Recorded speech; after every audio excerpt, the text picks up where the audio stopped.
çdo gjë është në kontroll në kuptimin e mirë të fjalës dhe patjetër në respekt plot gjitha standardeve europiane, ndërkombëtare etj. Nuk ka asnjë vullnet, asnjë tendencë, asnjë qëllim, asnjë ëndër për të kthyer mbrapsht gjërat që kanë shkuar përpara. Por detyra për të përmirësuar gjërat është e gjithë.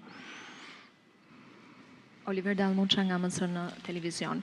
Zoti kryeministër, ju përmendët pak ngritjen e një faktori publik që mund të përfshihet edhe në sektorin e naftës, duke marrë parasysh situatën që mund krijohet në rajon për shkak të konflikteve ndërkombëtare. A mund të na tregoni disa detaje më shumë për këtë faktor publik? Dhe së dyti, a është ende në tryezë projekti për ngritjen e një rafinerie në bashkëpunim me palën azere?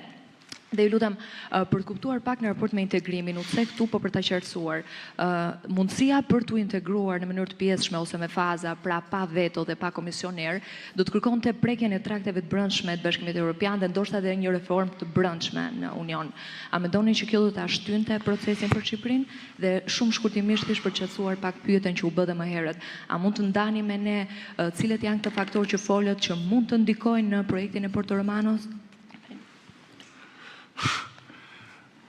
Duke filluar nga fundi, nuk kam nevojë të ndaj me ju asgjë, mjafton juve të lexoni pak edhe të përpiqeni të kuptoni pak natyrën strategjike të atij porti edhe interesat që mund të jenë ndërthurura me të, edhe i nxirrni vetë gjithë faktorët, nuk ka në shkencë, është shumë e thjeshtë.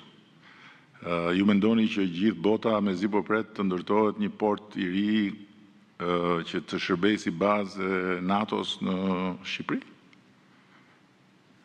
Për shembull, nëse e mendoni kështu që s'besoj, atëherë shikoni një botë që s'ekziston. Nëse nuk e mendoni kështu, atëherë numërojeni faktorët që nuk e mirëpresin këtë gjë. Edhe për te i kësaj, ju mendoni që të gjithë mezi presin që shqiptarët bëhen më të fortë, edhe të bëhen më të zëshëm, edhe të bëhen më të respektuar? Ju mendoni që në shumë çka ndodh në raport me ne në aspektin negativ nuk ka lidhje me këtë fakt? Do me thënë bota funksionon sipas atyre librave dhe manualeve të parimeve, normave, standardeve dhe nuk kam brapa asgjë tjetër?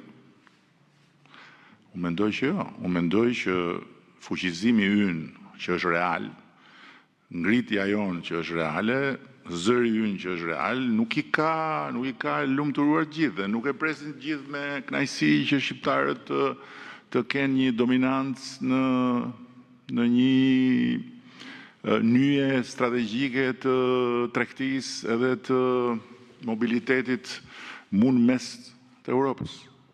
Si mendoni?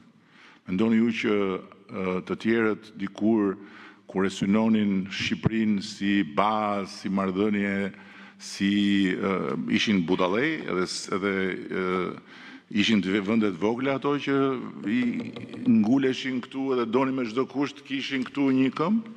Të gjitha këto janë reale, i ka historia. Mirë po, kur historia është duke u bërë, ata që janë duke bërë historinë nuk janë të vetëdijshëm për masat e historisë që po bëjnë. Ndërkohë që nesër të gjitha këto që sot po bëhen në Shqipëri do lexohen ndryshe. Edhe nuk do lexoj më njëri artikujt me gënjeshtra edhe nuk do ndjeki më njëri debatet e një përfaqësuese të një medie që s'lë të flasi gjallë në botë kryeministin t'ja i përgjigje. Këto janë gjëra që sot bëjnë lajm, nesër i kujtojnë ata që duan dëshmor të gjallë të luftës me regjimin, pas nesër ikin, vinë tjera. Ndërsa këto janë gjërat që mbeten.